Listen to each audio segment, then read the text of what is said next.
The rain fell in heavy sheets, blurring the glow of the city lights as Lincoln tightened his grip on the steering wheel. Seattle's streets were slick and treacherous, and his breath fogged the windows of his luxury car.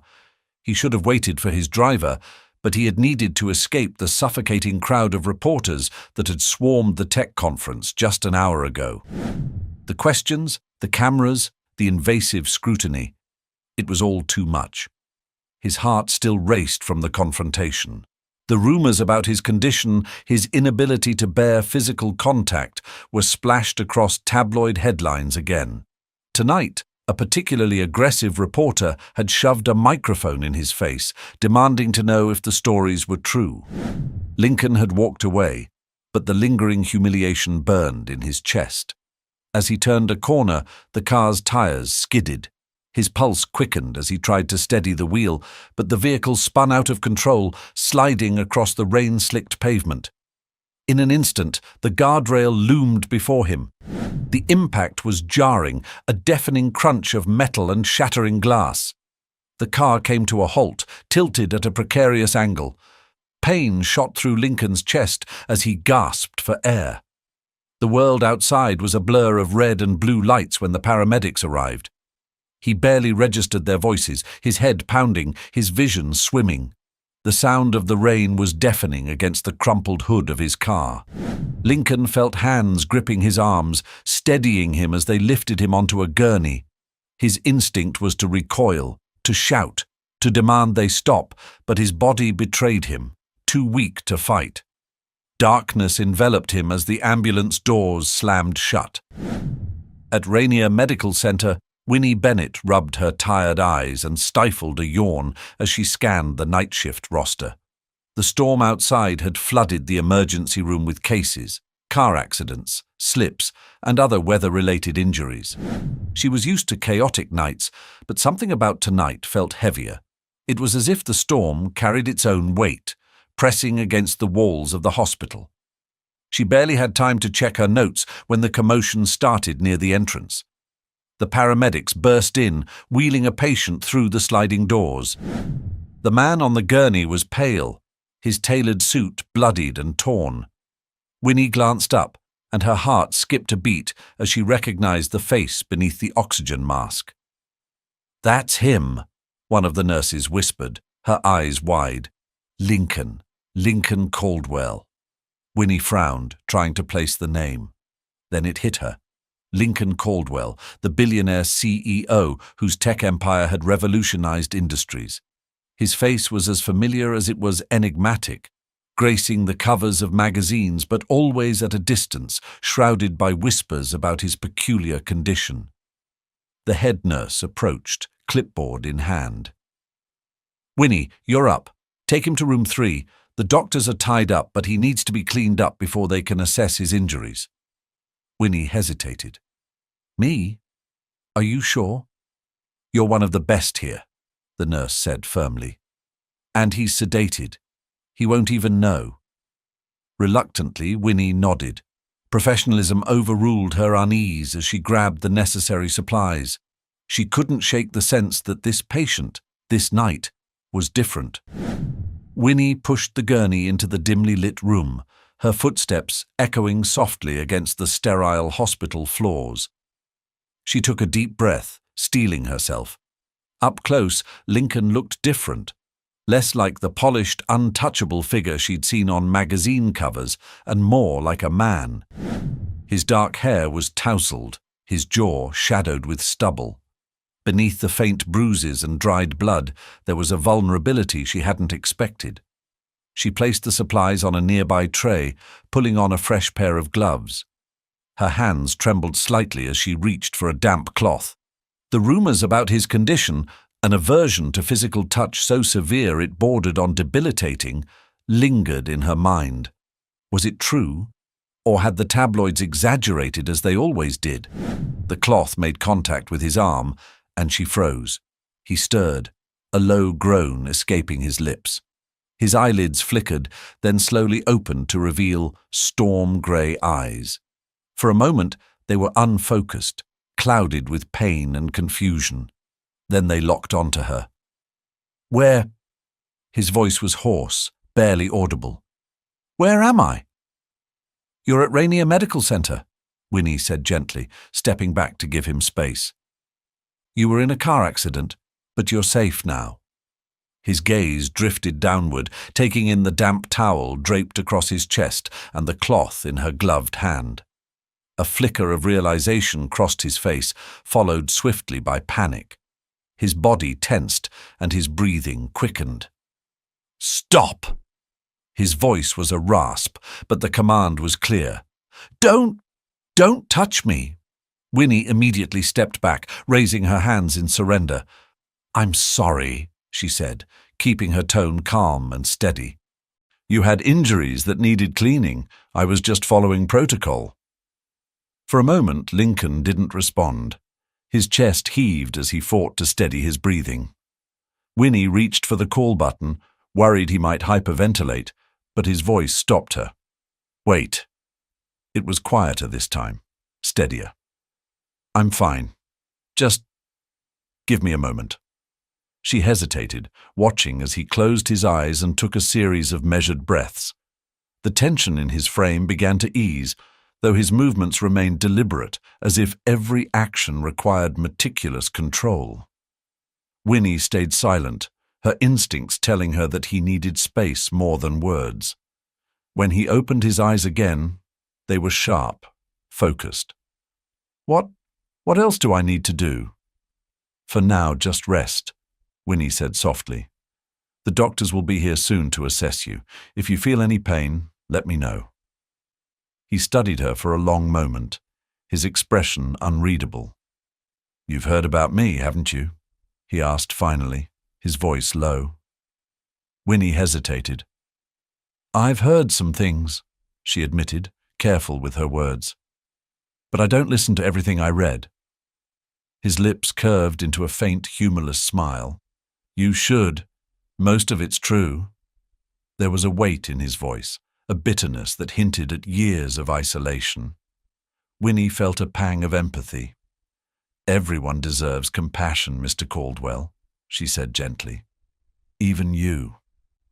For a moment, something shifted in his expression, a crack in the armor, but just as quickly it was gone. "Compassion," he muttered, leaning back against the pillows. "That's a new one." Winnie didn't press him. Instead, she busied herself tidying the supplies, giving him time to process. As she turned to leave, his voice stopped her again. "What's your name?" he asked, his tone softer than before. "Winnie," she replied. "Winnie Bennett." He nodded slowly, as if committing the name to memory. "Thank you, Winnie." The words were simple, but coming from him, they felt monumental. She nodded in return and stepped out of the room, closing the door quietly behind her. Outside, the chatter among the staff continued, speculation running wild. Winnie ignored it, her thoughts lingering on the man she had just met. There was something about him, something beneath the guarded exterior and the clinical diagnosis, that intrigued her. Unbeknownst to her, inside that hospital room, Lincoln Caldwell was thinking the same thing. For the first time in years, he felt something other than isolation. He couldn't name it yet, but it was enough to unsettle him. Lincoln leaned against the hospital bed, staring at the ceiling. The hum of the fluorescent lights above and the muffled voices outside the room were the only sounds accompanying his restless thoughts. His ribs ached with every breath, a painful reminder of the accident, but the physical discomfort paled in comparison to the knot of frustration tightening in his chest. The door creaked open, and Claire stepped in, her heels clicking softly against the tiled floor. Her tailored suit and composed demeanor made her look as if she belonged in a boardroom rather than a hospital room. She closed the door behind her, crossed her arms, and fixed him with a sharp glare. "You look awful," she said bluntly, though her tone was laced with concern. "Good to see you too," Lincoln replied dryly, wincing as he shifted to sit upright. "You didn't have to come all the way here, Claire." "Didn't I?" She stepped closer, her voice lowering. The media's already circling like vultures. I had to issue a dozen statements this morning, denying half the nonsense they're printing about you. Lincoln rubbed his temple, the headache from the crash now compounded by the weight of her words. Let them talk. It's not like I can stop them. Claire frowned, pulling a chair closer and sitting down. You could stop them by transferring to a private facility where they won't have access to you. This hospital is too exposed, and you know it. I'm not going anywhere, Lincoln said firmly, his tone brooking no argument. I just want some peace. Peace? Claire's voice rose slightly. You think you'll find peace here? Do you have any idea what they're saying about you? About us? They're dredging up your condition again, twisting it into their usual narrative. Lincoln's jaw tightened. He didn't need her to spell it out. He knew what they said, that he was broken, incapable of forming real connections, a reclusive genius locked behind walls of his own making. He'd spent years pretending it didn't bother him, but the whispers always found a way through. Claire softened slightly, leaning forward. I'm not trying to make this harder for you, Lincoln, but you can't just shut the world out and hope it goes away. Why not? He muttered under his breath, averting his gaze. For a moment, there was silence. Then Claire sighed, shaking her head. Fine. Stay here. But at least let me help control the damage. Lincoln didn't respond, his focus drifting to the window where rain streaked the glass in silvery lines. Claire took his silence as agreement and stood. I'll handle the press for now, but this isn't sustainable, Lincoln. Sooner or later, you'll have to face them. As she left the room, her parting words lingered in the air. Lincoln exhaled slowly, feeling the weight of her expectations pressing down on him. Winnie stood at the nurse's station, reviewing patient charts, when she noticed Claire striding briskly down the corridor. The woman's expression was unreadable, but her sharp gaze flicked briefly in Winnie's direction before disappearing into the elevator. Something about her demeanor sent a ripple of unease through Winnie. Busy night? Grace asked, stepping up beside her with a clipboard in hand. Grace Lynn was the kind of senior nurse who could handle chaos with ease, her calm presence often anchoring the team during hectic shifts. You could say that, Winnie replied, glancing down at her notes. I just finished tending to Lincoln Caldwell. Grace let out a low whistle. The Lincoln Caldwell? The billionaire recluse? Winnie nodded, her voice quiet. That's the one. He's different from what I expected. Grace leaned closer, her tone dropping conspiratorially. Well, if half the rumors are true, I'm not surprised. They say he avoids everyone. Something about his condition makes him terrified of touch. It's not just touch, Winnie said, surprising herself with how much she'd observed in just one encounter. It's like he's carrying this weight, like he's used to being isolated. Grace raised an eyebrow, her expression thoughtful. Be careful, Winnie. I've seen patients like him before. The ones with a fortress around their emotions can be the hardest to care for, and if you're not careful, you'll end up caught in the crossfire. I'm just doing my job, Winnie said, though her voice lacked conviction. There was something about Lincoln that had stayed with her since she left his room. The way he had looked at her, guarded but searching, felt like a window into a storm he was desperately trying to contain. Good, Grace said firmly, but just remember, you're here to help him heal, not to fix what's broken inside him. That's his work, not yours. Before Winnie could respond, the head nurse called her over. She handed Winnie a new chart and nodded toward Lincoln's room. You're on his care rotation tonight. Check on him, but don't push. He's already on edge. Winnie took the chart and headed down the hall. The air outside Lincoln's room felt heavier, as though his presence alone carried an unseen gravity. She knocked softly before entering. Lincoln was still sitting upright, his gaze fixed on the window. He didn't turn when she entered but spoke, his voice low. Was that my sister I saw storming out of here? It was, Winnie said carefully, approaching the bed. She seems determined. She always is, he replied with a faint hint of sarcasm. Then he glanced at her, his eyes narrowing slightly. You're still here? Winnie paused, unsure how to interpret his tone. I am. The night shift tends to keep me around. Lincoln leaned back against the pillows, his expression unreadable. You're not like the others. The others? The ones who look at me like I'm a headline, he said flatly. Or a problem to solve. Winnie met his gaze steadily. I don't see you as either, Mr. Caldwell.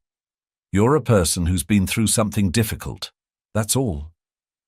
For a moment he didn't respond, and the silence stretched between them.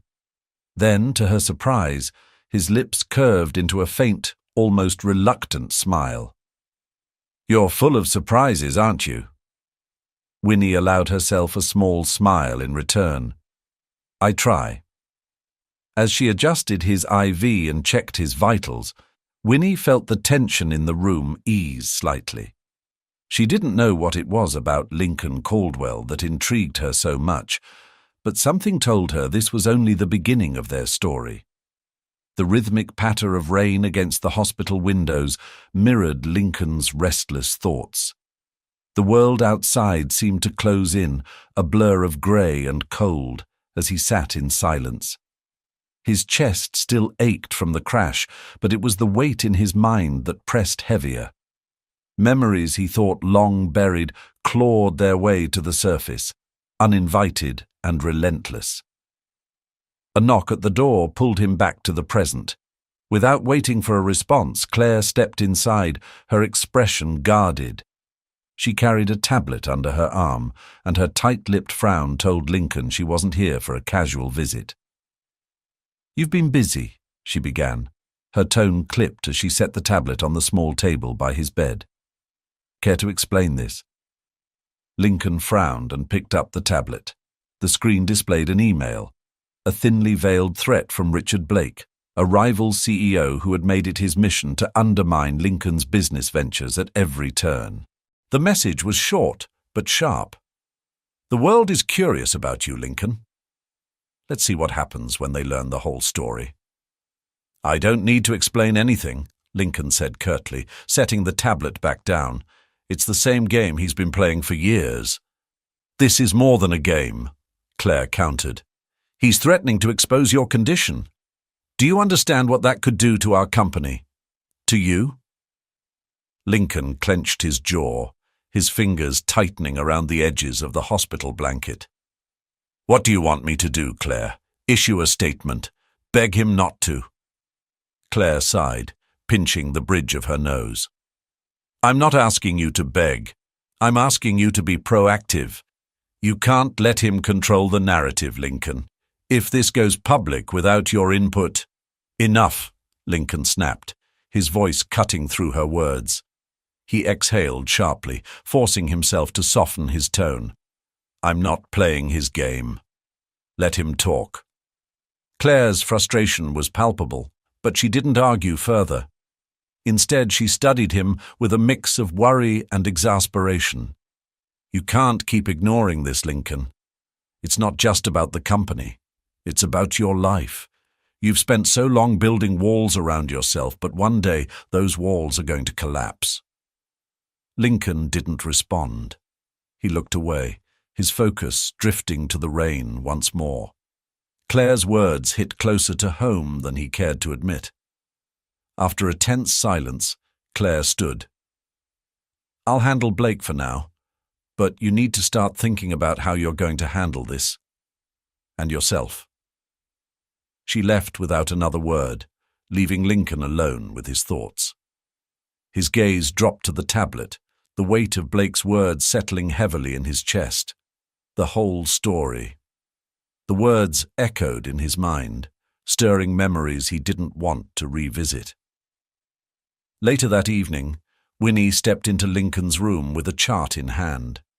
She noticed the tension in his posture immediately, the way his shoulders were hunched slightly forward, his gaze fixed on something far beyond the window. Whatever had happened earlier had left its mark. "Mr. Caldwell," she said softly, hoping not to startle him. His head turned slightly, acknowledging her presence. "I just need to check your vitals." "Go ahead," he muttered, his voice quieter than usual. Winnie moved to his bedside, keeping her movements steady and unintrusive. She glanced at the tablet still sitting on the small table, its screen now dark. "You seem distracted," she ventured, her tone casual but probing. Lincoln's lips pressed into a thin line. "It's nothing." "It doesn't look like nothing," Winnie said, scribbling down his blood pressure reading. "I know I'm just a nurse, but sometimes it helps to talk, even to a stranger." His storm-grey eyes locked onto hers for a moment, searching. There was something in her tone, genuine, unforced, that disarmed him slightly. He let out a dry chuckle. "You're persistent. I'll give you that." "I'm also here to help," she replied, her voice steady. "And sometimes that means more than just bandages and IVs." Lincoln hesitated, his fingers absently brushing against the edge of the blanket. For a moment, he debated dismissing her, but something about the weight of the day and the quiet kindness in her voice pushed him to speak. "There's a man," he began, his tone guarded. "Richard Blake. He's not exactly a fan of mine." Winnie raised an eyebrow, silently encouraging him to continue. "He's been trying to undermine my company for years. Today, he sent me a lovely little threat, implying he'd expose certain aspects of my life." Lincoln's jaw tightened. "The kind of things tabloids love." Winnie paused, digesting his words. "You mean your condition?" she said, not as a question but a statement of understanding. Lincoln nodded, his expression dark. "People don't understand it. To them it's just a weakness, something to mock or exploit." Winnie set down her chart and met his gaze directly. "It's not a weakness," she said firmly. "It's just a part of who you are. And if people can't see past that, it says more about them than it does about you." Her words hung in the air, surprising even herself. Lincoln studied her, his expression softening ever so slightly. "You really believe that?" he asked. "I do," she replied without hesitation. "And I think it's time you started believing it too." Lincoln let out a slow breath, leaning back against the pillows. For the first time in hours, the tension in his shoulders seemed to ease. "You're full of surprises, Winnie Bennett." "I've been told that before," she said with a small smile, picking up her chart again. "Now, try to get some rest. You've had enough excitement for one day." As she left the room, Lincoln found himself staring at the door long after it had closed. Winnie's words lingered in his mind, a quiet but steady challenge to everything he'd told himself for years.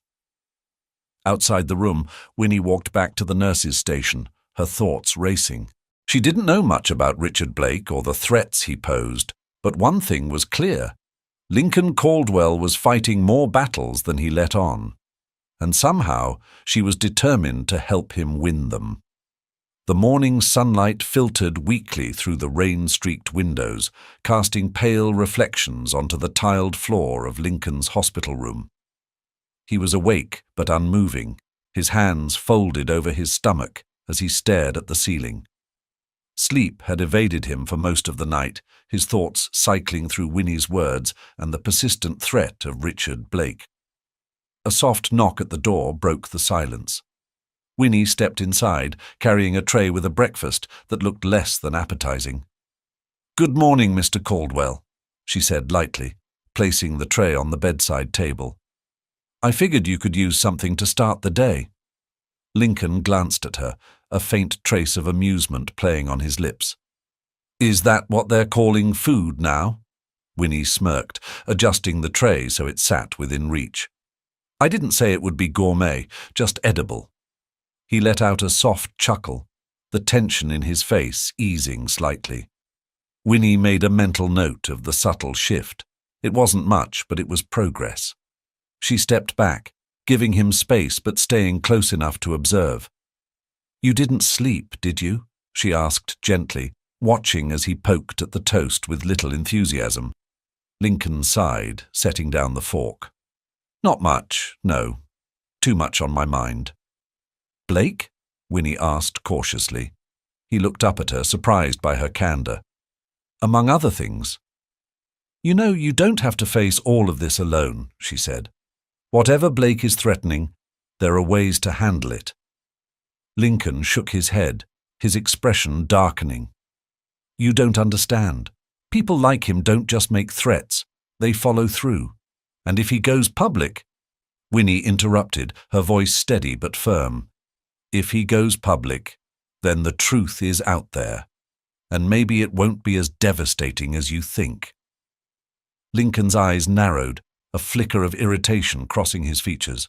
"It's easy for you to say that.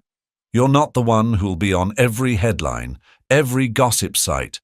My life isn't just mine, Winnie. It's a spectacle." Winnie hesitated, choosing her next words carefully. "I get it. You've built a world where control is everything. But sometimes control isn't the answer. Sometimes you have to let people see the cracks." Lincoln's jaw tightened, but he didn't respond. Winnie's words hung in the air, an uncomfortable truth he wasn't ready to confront. She let the silence stretch before changing the subject. "Fine," she said with a small shrug, stepping toward the window. "But at least let me help you focus on what you can control, starting with breakfast." Lincoln watched her for a moment, his irritation softening as he realized she wasn't going to push further. "All right," he said finally, "but only because I'm tired of being nagged." Winnie grinned, handing him a glass of water. "See? Progress." The rest of the morning passed uneventfully, but the tension from their earlier conversation lingered in Lincoln's mind. He found himself replaying Winnie's words, her steady confidence and the way she refused to tiptoe around him. It was unsettling but also oddly grounding. She wasn't afraid of him, or more importantly, of the truth. By the time she returned for her afternoon rounds, Lincoln had shifted into a more guarded mood. He sat on the edge of the bed, his posture tense, as Winnie approached with her usual calm demeanor. "Feeling any better?" she asked, pulling out his chart. Lincoln hesitated before responding. "Marginally." "Good. Progress, no matter how small, is still progress," Winnie said, jotting down notes. Her tone was professional, but there was an undercurrent of warmth that made it impossible for Lincoln to dismiss her entirely. As she checked his vitals, the door opened and Claire stepped in, her presence as sharp and imposing as ever. She gave Winnie a brief nod before turning her full attention to Lincoln.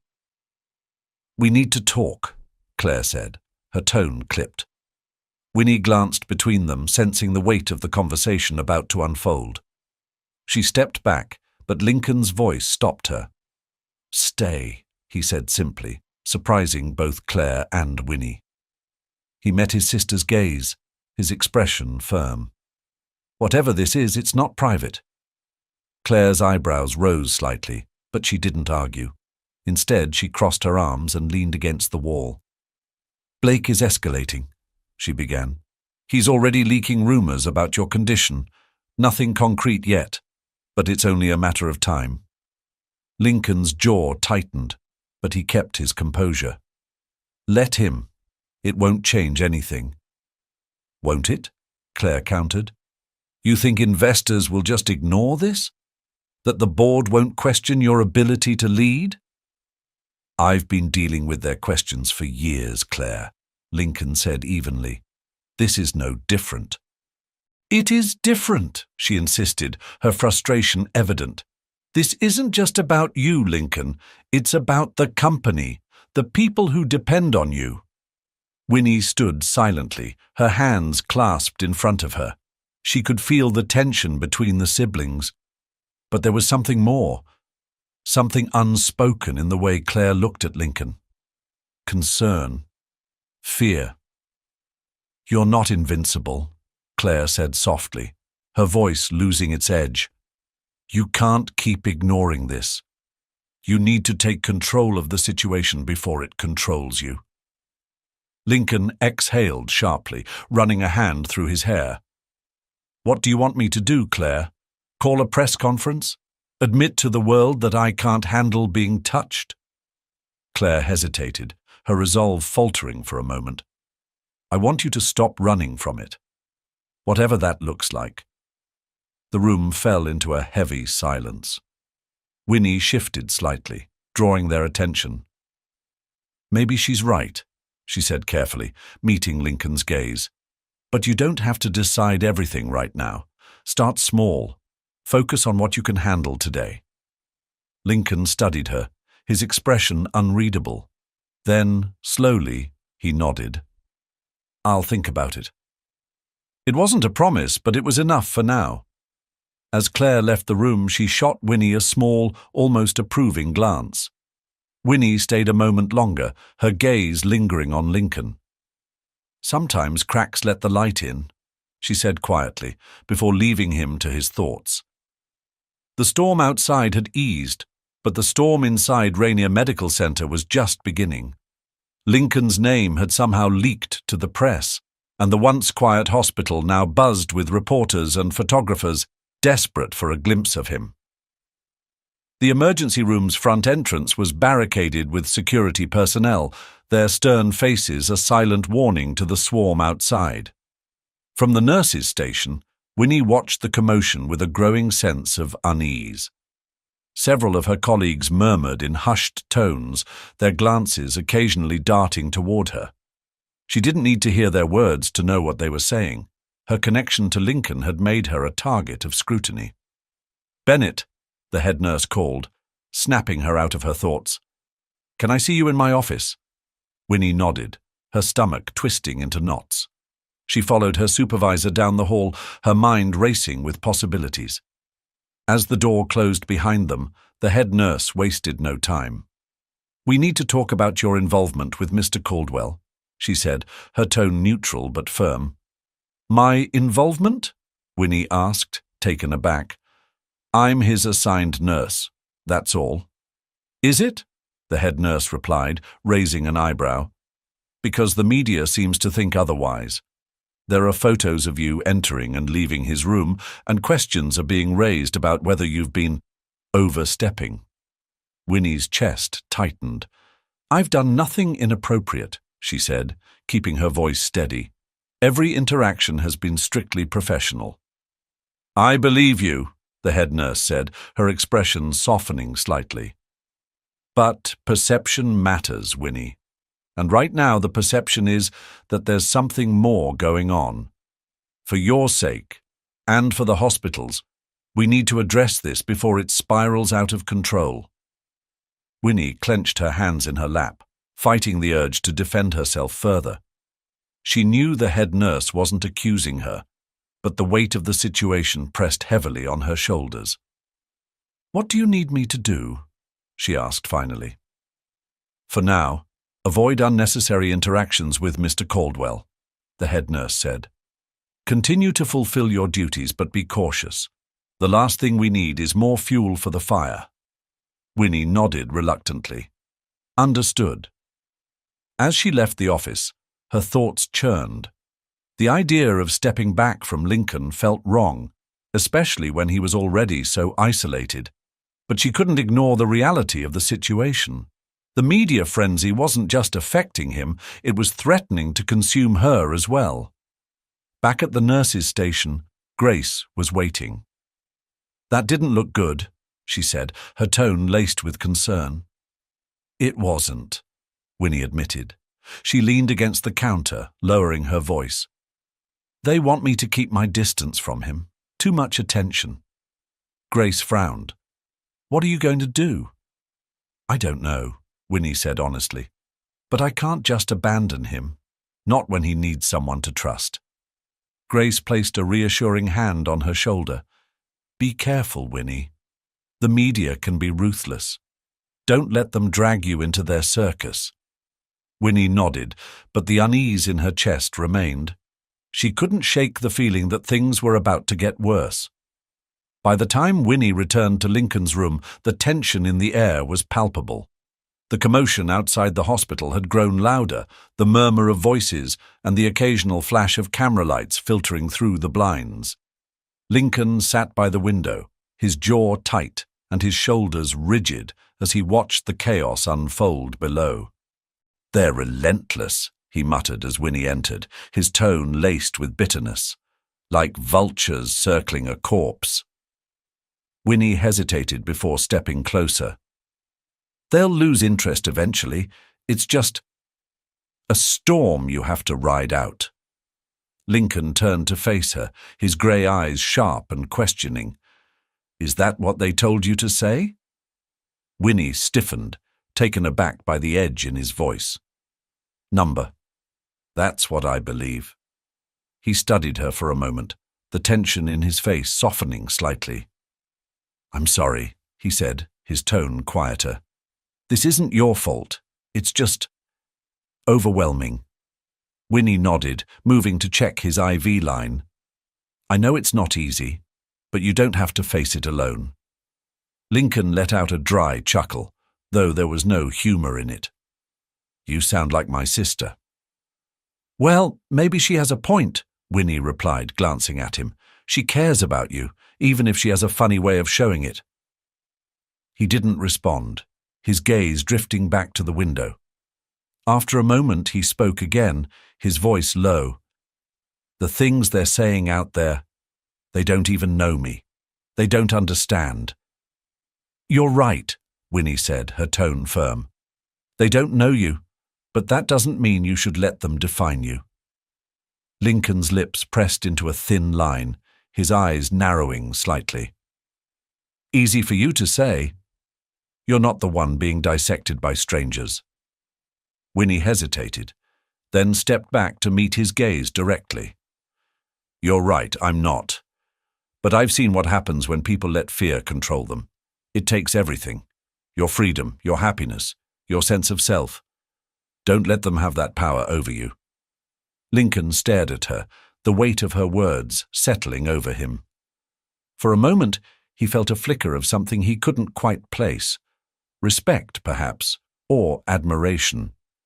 Winnie's steady presence, her refusal to shy away from him or his reality, was unlike anything he'd experienced before. Before he could respond, the door swung open and Claire entered, her expression grim. "We have a problem," she said without preamble. "What now?" Lincoln asked, his irritation flaring. Claire held up her phone, the screen displaying a headline. "Billionaire's mystery nurse.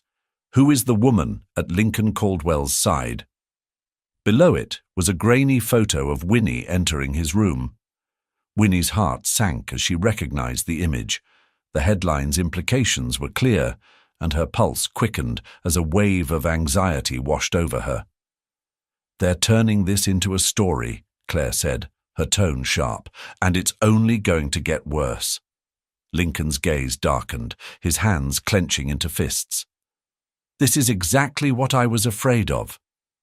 "Let me handle it," Claire continued, her voice firm. "We'll issue a statement, shut this down before it escalates." "No," Lincoln said, his voice cold and final. "No more statements. No more feeding into their games." Claire frowned. "Then what do you suggest? Ignoring it isn't going to make it go away." Lincoln's eyes flicked to Winnie, who stood frozen by the bed. Her expression was a mixture of shock and quiet determination. For a moment, the noise of the outside world faded, and all he could focus on was her. "We do nothing," he said finally, his voice steady. "They want a reaction. Let them talk. I won't let them drag her into this." Winnie's heart skipped a beat at his words, but she quickly regained her composure. "Are you sure?" she asked softly. "Sometimes silence can be just as loud." "I'm sure," Lincoln replied, his gaze unwavering. "This is my fight, not yours." The room fell into silence, the tension heavy but unspoken. Winnie felt the weight of his words, the quiet resolve in his tone. He wasn't just protecting himself anymore. He was protecting her, too. The hospital had quieted considerably by late evening, the earlier buzz of activity replaced with the steady hum of machinery and the occasional muffled conversation. Winnie sat in the staff lounge, her hands wrapped around a lukewarm cup of tea. She stared at the swirling liquid, her mind replaying the events of the day. The headline, the photo, the implications. It wasn't just her reputation on the line, it was Lincoln's as well. She had seen the way he clenched his fists, the tension in his shoulders when Claire showed him the article. For someone who had spent his life guarding his privacy, the public scrutiny must have felt unbearable. The door to the lounge creaked open and Grace stepped inside. She carried a knowing look as she grabbed a bottle of water from the fridge and sat across from Winnie. "Rough day?" Grace asked, her voice laced with sympathy. "You could say that," Winnie replied, her tone subdued. "The press is relentless, and now I'm part of their narrative." Grace nodded, taking a sip of her water. "It's not fair what they're doing to you, or to him, but you know how this works. They'll twist anything to get a story." "I know," Winnie said, exhaling sharply. "But it doesn't make it easier." Grace leaned forward, her expression softening. "You care about him, don't you?" The question caught Winnie off guard. She hesitated, her fingers tightening around the mug. "He's my patient," she said, the words automatic but hollow. Grace raised an eyebrow. "And?"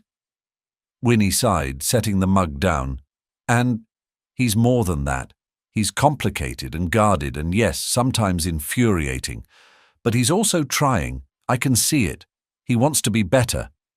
Grace offered a small smile. "Be careful, Winnie. Caring for someone like him, it's not easy. And if you're not careful, it'll consume you." Winnie didn't respond. She knew Grace was right, but walking away wasn't an option. Not now.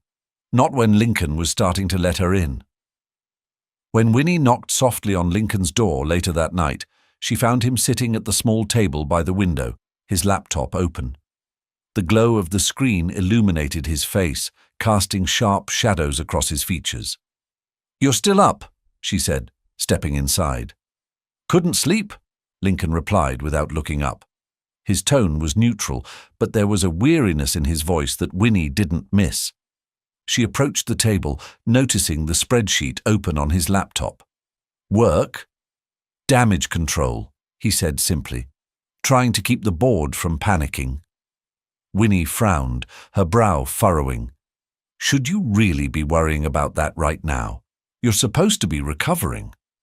Lincoln finally looked up, his expression a mixture of irritation and resignation. "This doesn't stop just because I'm in a hospital bed, Winnie. If I don't manage it, no one will." Winnie pulled out the chair across from him and sat down, her gaze steady. "Maybe you should let someone else handle it for a while. Claire, for instance. Isn't that her job?" Lincoln leaned back in his chair, his lips pressing into a thin line. "Claire means well, but she doesn't understand what's at stake.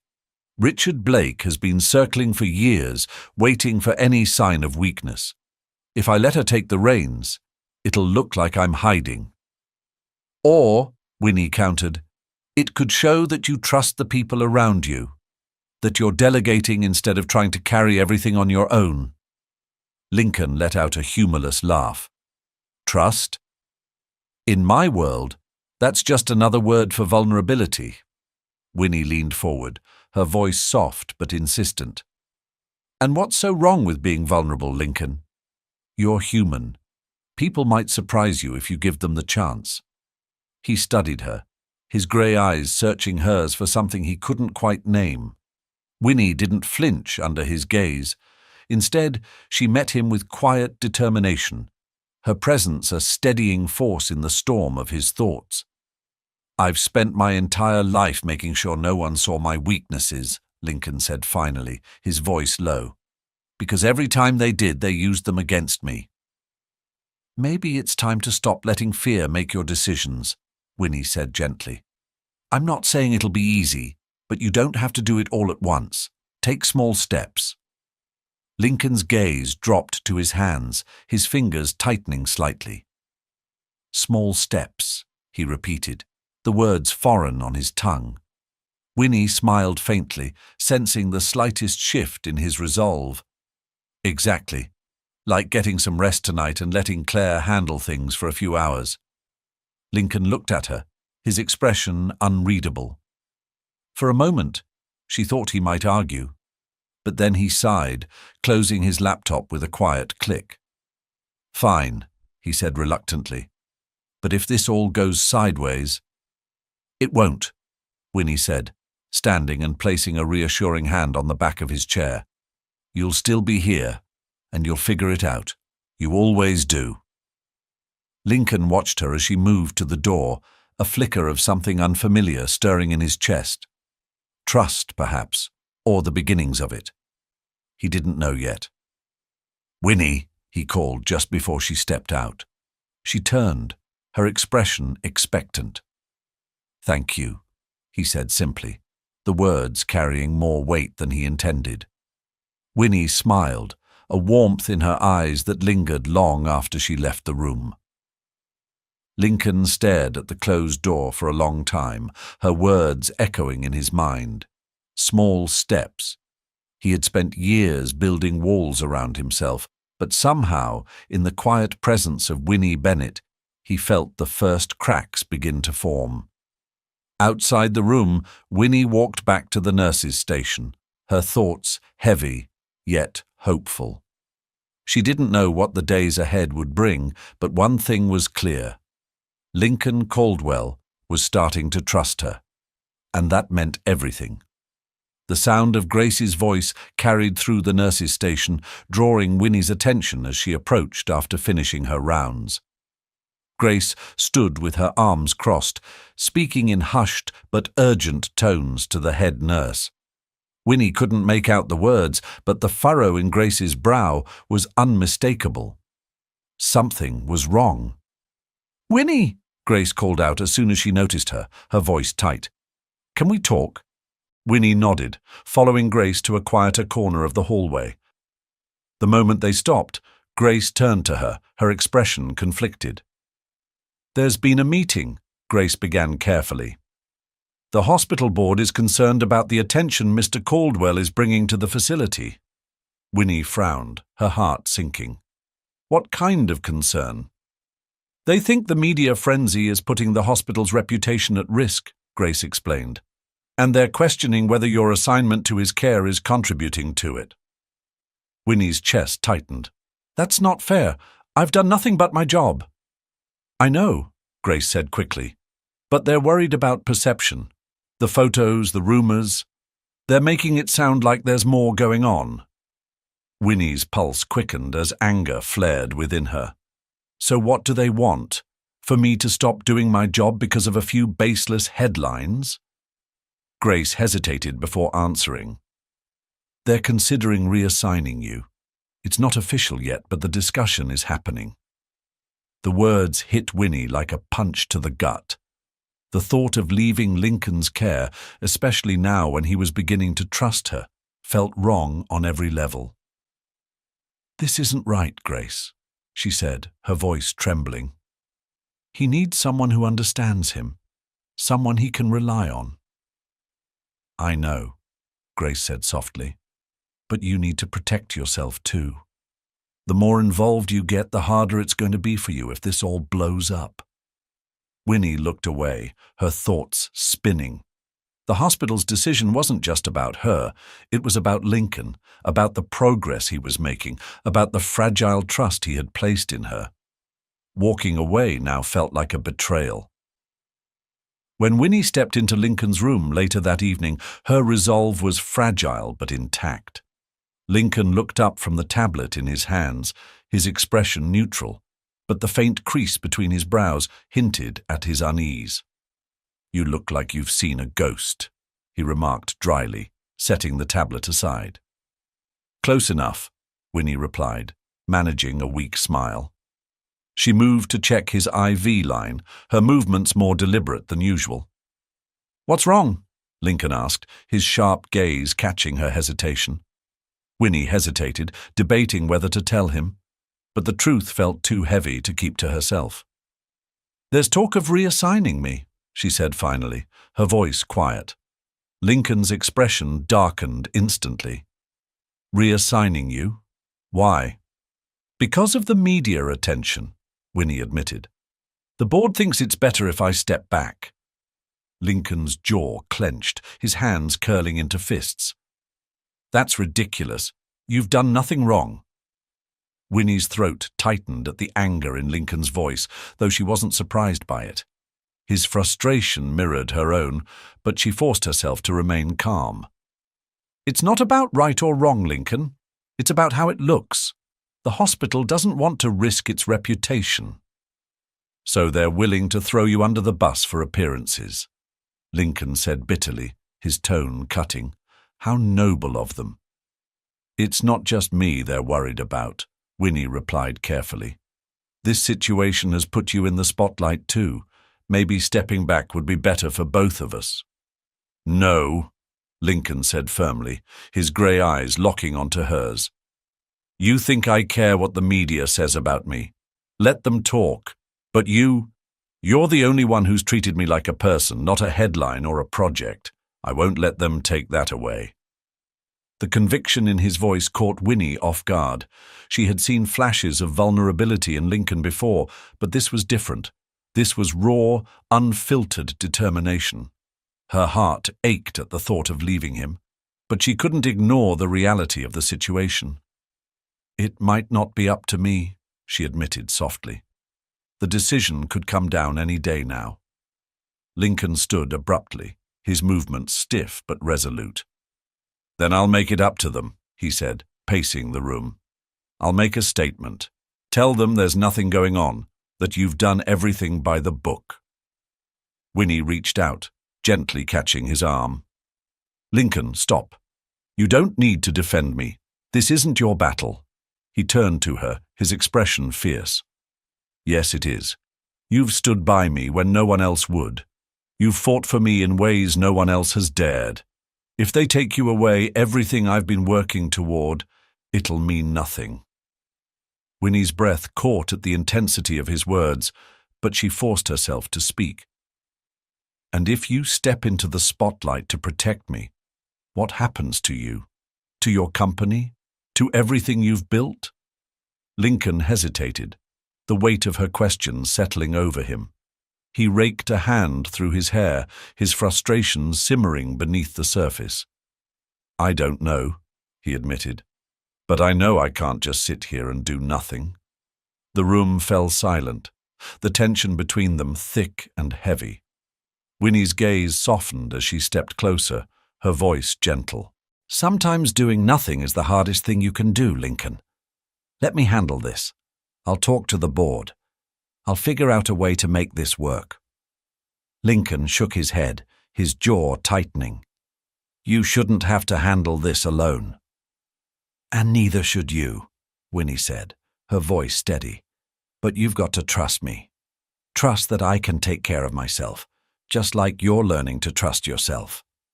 Lincoln's shoulders sagged slightly, the fight in him dimming but not extinguished.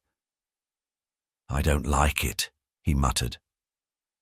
"I know," Winnie said with a faint smile. "But maybe, for once, it's not about control. Maybe it's about letting go." Lincoln looked at her for a long moment, the storm in his eyes beginning to settle. Finally he nodded, though it was clear the decision cost him. "If they take you off my case, I'll fight it." "Let's cross that bridge if we come to it," Winnie said, her voice calm. "For now, focus on healing. That's what matters most." As she left the room, Lincoln watched her go, his thoughts a whirlwind of frustration and resolve. For the first time in years, he wasn't just fighting for himself, he was fighting for someone else. And that terrified him more than he cared to admit. The hospital felt unnaturally still that night, the usual hum of activity replaced by a tense quiet that seemed to mirror Winnie's mood. She sat at her desk in the corner of the nurses' station, flipping through patient charts with little focus. Her mind was elsewhere, tangled in the web of uncertainty that the hospital board's looming decision had created. A voice interrupted her thoughts. "Winnie, they're asking for you in the conference room," one of the nurses said, her tone hesitant. Winnie's heart sank. She had been expecting this, but the weight of it still hit her like a wave. She stood, smoothing her scrubs and taking a steadying breath. "Thanks," she said, her voice quieter than usual. As she walked down the hall toward the conference room, her thoughts churned. She had prepared herself for this moment, rehearsing every word she might need to defend her professionalism and integrity. But deep down, a sliver of doubt lingered. Would it even matter what she said? Or had their decision already been made? The heavy wooden door creaked slightly as she pushed it open. Inside, the board members sat in a semicircle, their expressions ranging from neutral to stern. The head nurse was there as well, sitting off to the side. Winnie felt a pang of gratitude for her presence, though it did little to ease her nerves.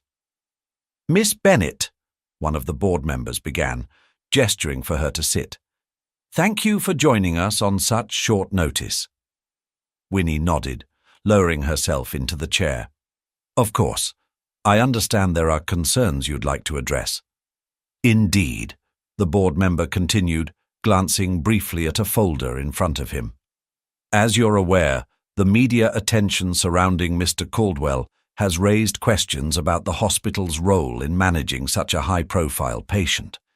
Specifically, we're concerned about how this attention might impact our reputation and your professional boundaries." Winnie's jaw tightened, but she kept her expression composed. "I assure you, my interactions with Mr. Caldwell have been entirely professional," she said, her voice steady. "My sole focus has been on his care and recovery." Another board member leaned forward, adjusting his glasses. "That may be true, but perception is a powerful thing. The photographs, the rumors, they create a narrative that's difficult to counter, no matter the truth." Winnie inhaled deeply, holding back the frustration bubbling beneath her calm exterior. "With respect, I believe allowing the media to dictate our decisions would set a dangerous precedent. Our priority should be the well-being of our patients, not the headlines." A murmur passed through the room, and the head nurse gave Winnie a faint nod of encouragement. But the board members exchanged skeptical looks, their silence speaking volumes. "We'll take your perspective under advisement," the first board member said after a moment. "For now, we're reviewing all options. You'll be informed of our decision soon." Winnie nodded, standing to leave. As she walked out of the room, the weight of their judgment followed her, heavy and suffocating. Winnie stepped out of the conference room, her mind racing with everything she hadn't said. The careful calm she'd maintained in front of the board now felt fragile, threatening to crack under the weight of frustration and uncertainty. She moved quickly down the hall, needing space to think, to breathe. As she rounded the corner to the elevator, she nearly collided with Claire. The woman was poised as always, but her expression softened when she saw Winnie. "They didn't give you a decision yet, did they?" Claire asked, her voice lower than usual. "No," Winnie replied, shaking her head. "Just more questions about professionalism and perception." Claire exhaled sharply, falling into step beside her. "I've seen them play this game before. They'll stall until the media attention dies down, hoping the problem solves itself." "That doesn't help Lincoln," Winnie said, her frustration bleeding into her voice. "He needs consistency, not a revolving door of caretakers." "Trust me, I know," Claire replied. "But the board doesn't see him as a person. To them, he's a liability, a headline waiting to happen." Winnie's heart ached at Claire's blunt words, though she knew they were true. "He doesn't deserve this," she murmured, more to herself than to Claire. No, he doesn't, Claire agreed. But that doesn't mean he's helpless. He's stronger than people give him credit for. Winnie turned to Claire, surprised by the hint of pride in her voice. You believe that? Claire's lips curved into a faint smile. I've seen him survive worse. He'll get through this, one way or another. The question is, will you? Winnie blinked, the weight of the question settling over her. Before she could respond, Claire gave her a small nod and disappeared down the hall, leaving Winnie alone with her thoughts. When Winnie entered Lincoln's room later that night, she found him standing by the window, staring out at the city lights. The tension in his posture was impossible to miss, his shoulders rigid and his hands clenched at his sides. You should be resting, she said softly, setting her clipboard on the table. Lincoln turned slightly, his expression unreadable. Rest doesn't come easily these days. Winnie hesitated, unsure how much to share about her meeting with the board. But before she could decide, Lincoln spoke again. They're reassigning you, aren't they? He asked, his voice low but steady. Winnie's heart sank at the quiet resignation in his tone. They haven't decided yet, she said carefully, but it's a possibility. Lincoln nodded, his gaze returning to the window. Of course it is. That's how these things work. They see a problem, and instead of solving it, they cut it out. You're not a problem, Winnie said firmly, stepping closer. And neither am I. Lincoln let out a bitter laugh. Try telling them that. Winnie placed a hand on the back of a chair, grounding herself. If it happens, it won't be because of anything you did. And it won't change what we've worked on. It changes everything, Lincoln said, turning to face her fully. You think I'll trust anyone else after this? You think I'll let someone else in? Winnie's throat tightened at the raw emotion in his voice. You don't have to let anyone in, Lincoln. Just don't shut yourself out. For a long moment they stood in silence, the weight of their unspoken fears hanging between them. Finally, Lincoln exhaled, his shoulders slumping slightly. You're not like the others, Winnie. You see me. Not the headlines, not the CEO, me. And now they're taking you away. They haven't taken me yet, she said quietly. And even if they do, I'm still here. You've come so far, Lincoln. Don't let them take that from you. Lincoln's gaze softened, the storm in his eyes calming ever so slightly. You always know what to say, he muttered. Not always, Winnie admitted with a faint smile. But I mean what I say. She turned to leave, her heart heavy but her resolve strong. As she reached the door, Lincoln's voice stopped her. Winnie. She glanced back, her expression expectant. Thank you, he said, his voice softer than she'd ever heard it. Winnie nodded, her smile bittersweet. You're welcome. Lincoln stood in front of the full-length mirror in his hospital room, adjusting the cuffs of the crisp white shirt Claire had brought him. The simple act of getting dressed felt monumental after days in hospital gowns, but it also carried a weight he couldn't shake. Tonight was more than just an event. It was a statement, one he wasn't entirely sure he was ready to make. You look sharp, Claire said as she entered the room, holding a tablet in one hand and a black tie in the other. Her tone was light, but her eyes carried the same nervous energy that had been present all day. Lincoln turned, raising an eyebrow at the tie. You know I hate these things. You hate a lot of things, Claire replied with a smirk, handing it to him. But you do them anyway. He took the tie with a sigh, his fingers moving automatically to knot it. And this is supposed to fix everything? A fancy dinner and a few handshakes? No, Claire admitted, her expression sobering. But it's a start. People need to see you, Lincoln. Not just the CEO, but the man. Vulnerabilities and all. Lincoln froze for a moment, the knot half finished. Vulnerabilities, he repeated, the word tasting foreign on his tongue. You think the world cares about my vulnerabilities? They might, Claire said, stepping closer. But this isn't just about them. It's about you, proving to yourself that you can stand in that room and own who you are. Lincoln didn't respond immediately. Instead, he turned back to the mirror, tightening the knot with practiced precision. Claire's words echoed in his mind, stirring something deep within him. Fear, yes, but also resolve. By the time they arrived at the venue, the energy in the air was palpable. The grand hall was alive with the hum of conversation, the clinking of glasses, and the flash of cameras. It was the kind of setting Lincoln had mastered over the years, yet tonight felt different. The stakes were higher, the spotlight brighter. As he stepped onto the carpet leading into the hall, the buzz of the crowd grew louder.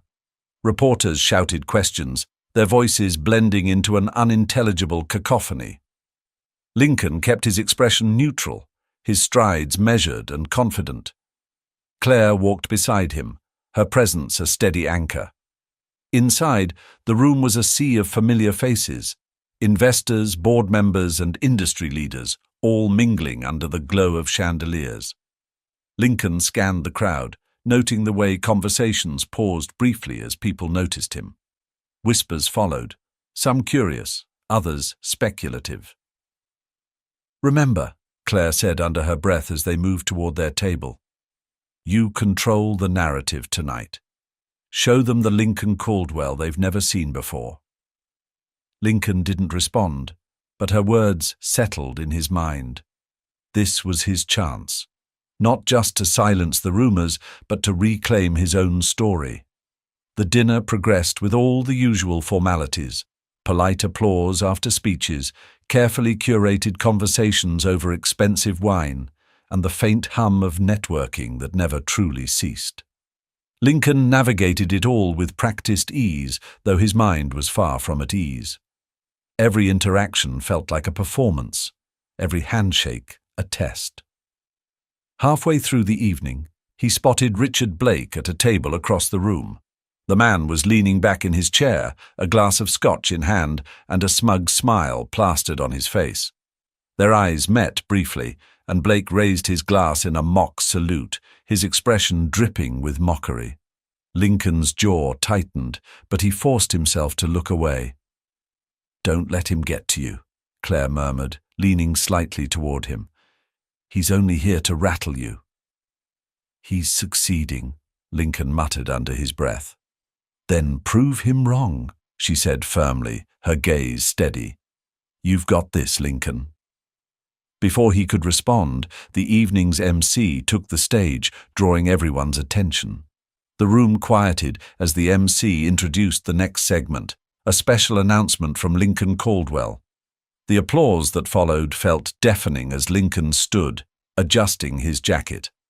Claire gave him an encouraging nod as he made his way to the stage. Each step felt heavier than the last, but when he reached the podium, he took a deep breath and faced the crowd. "Good evening," he began, his voice steady despite the nerves twisting in his stomach. "I'd like to thank you all for being here tonight. This event isn't just a celebration of innovation. It's a reminder of why we do what we do, to push boundaries, to break barriers." He paused, scanning the audience. Blake's smug expression stood out among the sea of faces, but Lincoln forced himself to focus on the reason he was here. "For years I've built my career on those principles," he continued, "but recently I've had to confront barriers of my own. Barriers I never expected to face and never wanted to admit existed." The room was silent, every eye fixed on him. "I've spent most of my life hiding behind walls," Lincoln said, his voice growing quieter but no less firm. "Walls built out of fear, of vulnerability, of the belief that showing weakness was the same as losing control. But tonight, I stand here to tell you that those walls are coming down." A ripple of murmurs moved through the crowd, but Lincoln pressed on. "The challenges I've faced are not unique. Many of us have our own barriers, visible or invisible, that shape our lives. What matters is how we choose to face them." He glanced down at his hands, his fingers briefly brushing the edge of the podium. Then, with quiet resolve, he added, "And for the first time in my life, I'm choosing to face mine." The room erupted into applause, a standing ovation rising like a wave. Lincoln stepped back, the weight of the moment settling over him. As he returned to his seat, he caught Blake's expression. It was no longer smug, but carefully neutral. A small victory, perhaps, but one that Lincoln allowed himself to savor. Later, as the event wound down, Lincoln stood by the grand entrance, looking out at the city lights. The night had been a whirlwind, but for the first time, he felt lighter. The walls he'd spent years building weren't gone, but cracks had begun to form. And for now, that was enough. Winnie's words echoed in his mind. Take small steps. He didn't know what came next, but he knew he wasn't facing it alone anymore. The morning after the gala, the headlines were everywhere. Photos of Lincoln standing at the podium, his declaration of vulnerability, and the rapt faces of the audience dominated news sites and social media. The reactions were mixed, as Lincoln had expected. Some praised his courage, while others speculated on whether his admission would impact his ability to lead. For Lincoln, the public discourse was noise, an unavoidable consequence of stepping into the light. But the noise wasn't what unsettled him. It was the fact that despite his best efforts to shield her, Winnie's name was now appearing in the same articles. The media had latched onto her role in his recovery, framing her as both a devoted nurse and an unlikely confidant. Some even suggested their relationship had crossed professional boundaries, feeding into the very narrative he'd tried to avoid. Lincoln paced his hospital room, his phone buzzing incessantly on the table. He ignored it, his thoughts churning. Winnie didn't deserve this. She had done nothing but her job, yet now she was being dragged into his chaos. A knock at the door interrupted his thoughts.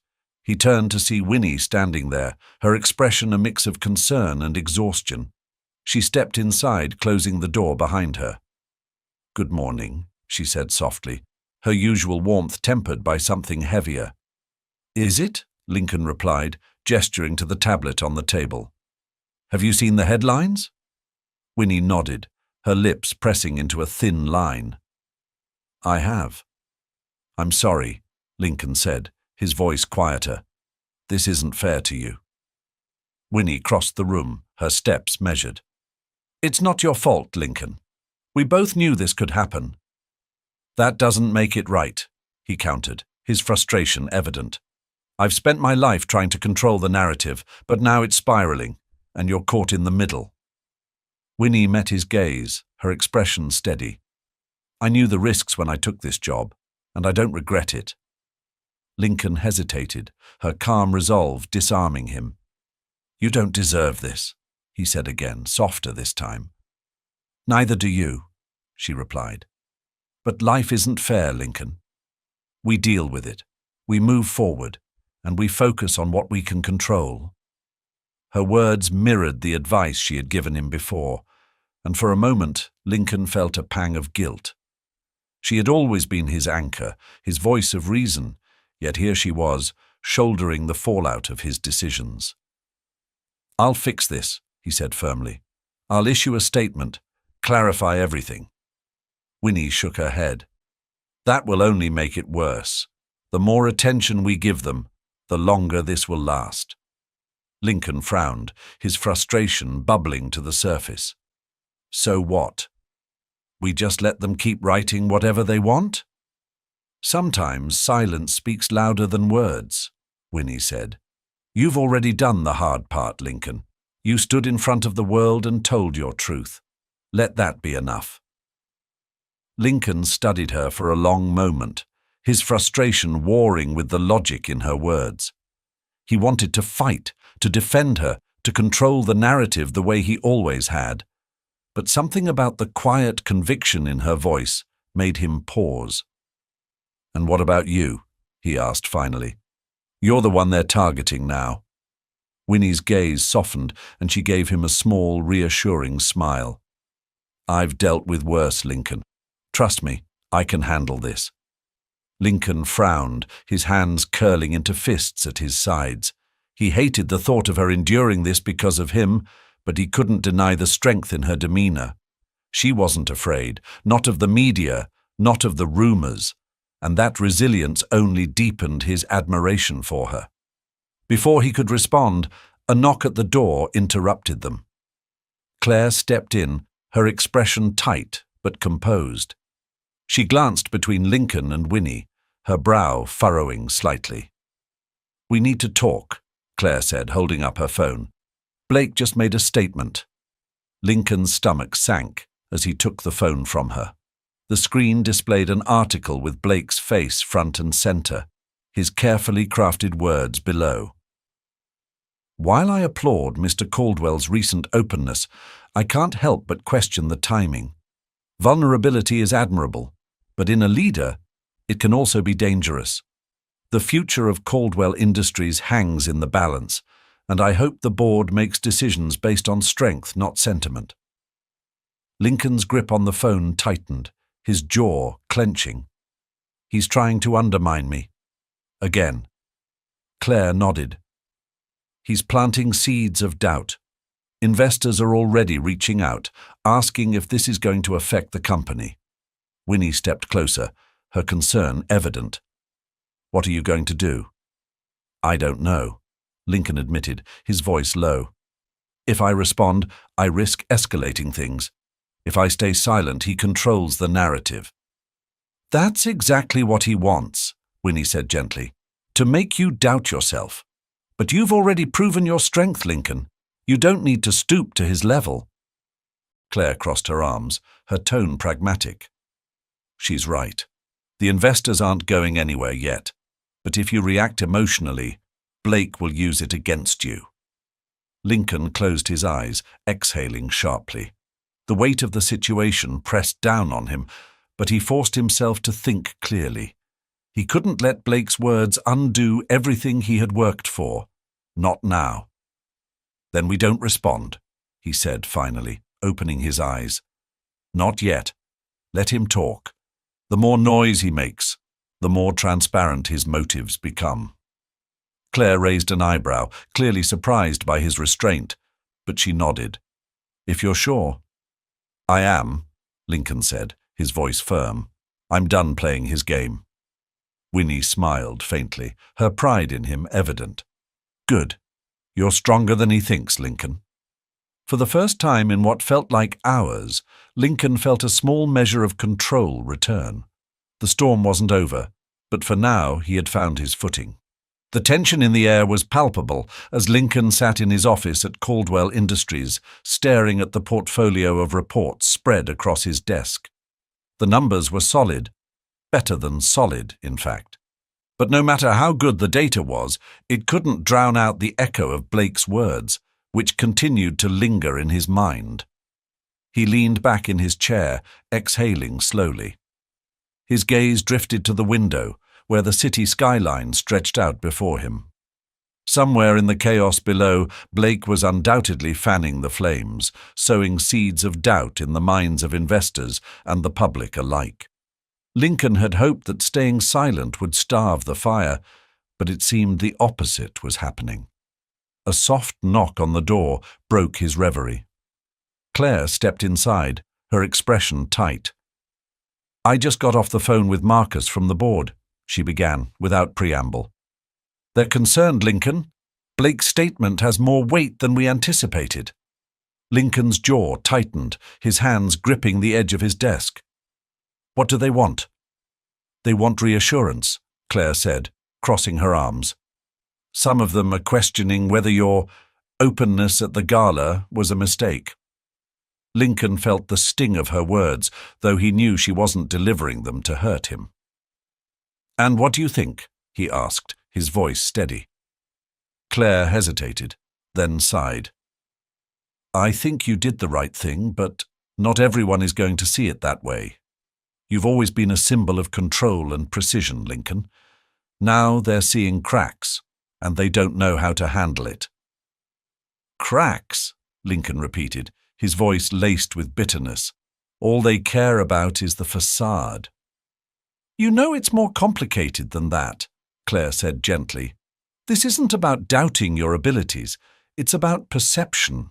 And right now, perception is everything. Lincoln looked away, his mind churning. He had spent years building his reputation on unshakable confidence, only to see it unravel in a matter of days. But beneath his frustration was something deeper, the nagging fear that maybe, just maybe, the board was right. Let me talk to them, Claire offered. I can handle the politics. Buy you some time. Lincoln shook his head. Number. If they want reassurance, they'll get it from me. I won't let Blake or anyone else dictate how I lead. Claire gave him a long, appraising look, then nodded. All right. But be careful, Lincoln. This isn't just about business anymore. It's about trust. Her words lingered long after she left the room. Lincoln leaned forward, pressing his palms against the desk as a wave of frustration swept over him. Trust. It was a word that had become synonymous with vulnerability, and despite everything, he still wasn't sure he was ready to embrace it fully. The evening arrived with an unexpected quiet, but Lincoln's mind was far from settled. He was back in his hospital room, the familiar surroundings doing little to soothe his restlessness. The day's conversations with Claire and the growing pressure from the board weighed heavily on him, but it wasn't just his professional life that felt uncertain. A knock at the door broke his train of thought, and Winnie stepped inside, a soft smile on her face despite the weariness in her eyes. I heard you're getting restless, she said lightly, closing the door behind her. Is it that obvious? Lincoln replied, his tone dry. It's my job to notice, Winnie said, stepping closer. You've had a lot on your plate lately. Lincoln hesitated, studying her for a moment. There was something about her presence that always seemed to ground him, but tonight, even that felt tenuous. He gestured toward the chair by his bed. Sit. Winnie raised an eyebrow but complied, lowering herself into the chair. What's on your mind? Lincoln leaned forward, resting his elbows on his knees. The board's getting nervous. They think my openness at the gala might have been a mistake. Winnie frowned, her brows knitting together. Do you think it was a mistake? No, Lincoln said firmly, but it doesn't matter what I think. Perception is reality in their world. And what's reality in yours? Winnie asked, her voice soft but probing. Lincoln let out a dry chuckle. That I'm tired of fighting battles I didn't choose, that I'm trying to figure out who I am without the armor I've worn for years, but mostly that I'm terrified of what happens if I fail. Winnie's heart ached at the vulnerability in his words, but she kept her voice steady. Failure isn't the end, Lincoln. It's a step. And you're already taking the hardest steps, letting people see the real you. Lincoln looked away, his jaw tightening. And what if they don't like what they see? Winnie reached out, resting a hand on his forearm. The contact was brief, but it was enough to draw his gaze back to her. Then they're not worth your time, she said simply. The silence that followed was heavy, but not uncomfortable. Lincoln's gaze lingered on her, the sincerity in her expression stirring something deep within him. He opened his mouth to speak, but a sharp knock at the door interrupted them. Come in, Lincoln called, his tone sharper than intended. The door opened, revealing Claire. Her expression was grave, and she held her phone tightly in her hand. We have a problem, she said, stepping inside. What now? Lincoln asked, standing. Claire handed him the phone. On the screen was a headline accompanied by a blurry photo of him and Winnie in the room together. Inside the hospital walls, Caldwell's relationship with his nurse raises eyebrows. Lincoln's grip on the phone tightened, his face darkening. This has gone too far. Winnie leaned over, her breath catching at the sight of the headline. The article's implications were clear, and they weren't just targeting Lincoln anymore. They were targeting her as well. What do we do? She asked quietly, her voice steady despite the storm brewing in her chest. Lincoln looked at her, his resolve hardening. We fight. Lincoln stood in the center of the room, his hands braced against the edge of the desk. The screen of Claire's phone was still illuminated, the damning headline glaring back at him. His mind raced with thoughts of damage control, but above all, one fear loomed: what this would mean for Winnie. Claire spoke first, breaking the heavy silence. This isn't just about you anymore, Lincoln. They've dragged her into this, and they won't stop unless we take control of the story. Lincoln straightened, his jaw tight. What do you suggest? Claire hesitated, clearly weighing her words carefully. You need to address this publicly, on your terms. No more waiting, no more silence. Winnie shifted uncomfortably from where she stood near the window, her arms crossed defensively. I don't want to make this worse for either of us, she said, her voice steady but tinged with uncertainty. Maybe I should step back, let the attention fade. No, Lincoln said firmly, turning to face her. His tone softened as he added, I won't let you sacrifice your career or your integrity because of me. Lincoln, Winnie began, but he interrupted her, his voice resolute. This isn't just about perception anymore. It's about standing up for what's right, for both of us. I won't let them twist the truth. Claire nodded, a hint of approval in her expression. Then we need to move quickly. The longer this lingers, the more damage it will do. Lincoln glanced at Winnie, his gaze steady. If we do this, we do it together. Are you with me? Winnie hesitated, searching his face for any sign of doubt. But there was none, only determination. Finally, she nodded. I'm with you. The press conference was arranged within hours. The hospital's auditorium was packed with reporters, their cameras and microphones poised to capture every word. The room buzzed with anticipation, the air thick with curiosity and speculation. Lincoln stood backstage, adjusting the lapels of his suit jacket. Beside him, Claire offered final instructions, but his focus was elsewhere. He glanced at Winnie, who stood a few feet away, her hands clasped tightly in front of her. She looked calm, but he could see the tension in her posture. You don't have to do this, he said quietly, stepping closer. Yes, I do, she replied, her voice firm. Because I believe in you, and I'm tired of letting them control the story. Lincoln's chest tightened at her words, a mix of gratitude and admiration swelling within him. He nodded, his resolve solidifying. Then let's show them the truth. As they stepped onto the stage, the room erupted in a flurry of flashes and murmurs. Lincoln approached the podium, Winnie standing just behind him. He waited for the crowd to settle before speaking. Thank you all for being here, he began, his voice steady. Tonight, I want to address the speculation that has surrounded me, and now, unfairly, someone who has done nothing but care for me during one of the most challenging times of my life. Lincoln's voice filled the room, measured yet powerful. Over the past few weeks, there has been a great deal of attention on my personal life and my health. I've spent much of my career trying to keep those aspects of my life private, not out of shame, but because I believed they were irrelevant to my work. However, I see now that staying silent has only allowed others to control the narrative. He paused, scanning the sea of faces before him. The weight of the moment pressed on him, but he refused to falter. I want to be clear. My condition does not define me. It is a part of who I am, yes, but it does not diminish my ability to lead, to innovate, or to contribute. The same is true for every one of us who faces challenges, seen or unseen. A murmur rippled through the crowd, but Lincoln pressed on. The person standing beside me, Winnie Bennett, is not the cause of my challenges, as some have suggested. She is the reason I've been able to confront them. As my nurse, she has provided exceptional care and unwavering support.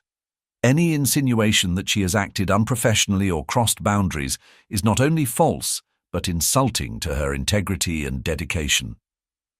Lincoln glanced at Winnie, and she gave him a subtle nod of encouragement. Turning back to the audience, he continued, "This is not just about me. This is about the importance of compassion, of seeing beyond the surface, and of recognizing that vulnerability is not a weakness, but a strength. It's a lesson I've learned because of people like Winnie and because of the challenges I've faced." The room was silent, the weight of his words sinking in. Lincoln stepped back slightly, gesturing for Winnie to take the podium. She hesitated for only a moment before stepping forward, her nerves evident, but her determination stronger. "Thank you," she began, her voice steady despite the sea of cameras pointed at her. "I didn't expect to find myself in this position, but I want to take this opportunity to say something important. In the past few weeks, I've seen what it means to fight battles that aren't visible to the world. I've seen strength in ways I never imagined, and I've learned that the stories we tell ourselves can be as powerful as the stories others try to tell about us." She glanced at Lincoln, her expression softening. "What I've learned from Mr. Caldwell is that we are more than the labels people place on us. We are our choices, our resilience, and our willingness to face what scares us." The room erupted in applause, and for the first time in weeks, Lincoln felt a weight lift from his chest. The truth was out, and the fear that had held him captive for so long seemed to dissipate. Later that night, Lincoln and Winnie stood together on the hospital's rooftop, the city lights stretching out before them. The air was crisp, and for the first time in a long time, Lincoln felt like he could breathe. "You were incredible up there," Winnie said, her voice full of pride. "So were you," Lincoln replied, his tone softer than usual.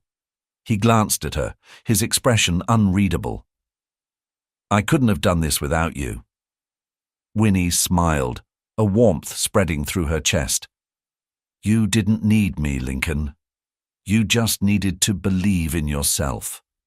Lincoln chuckled, shaking his head. "Maybe, but I'm glad I had you anyway." The silence that followed was comfortable, the weight of the past weeks finally giving way to something lighter, hope. Lincoln looked out at the city, the wind ruffling his hair, and for the first time in years, he felt like he wasn't defined by his fears or his past. "Thank you," he said quietly, his gaze still fixed on the horizon. Winnie turned to him, her smile unwavering. "You're welcome." And with that, the story they had written together found its closing chapter, not in endings, but in beginnings.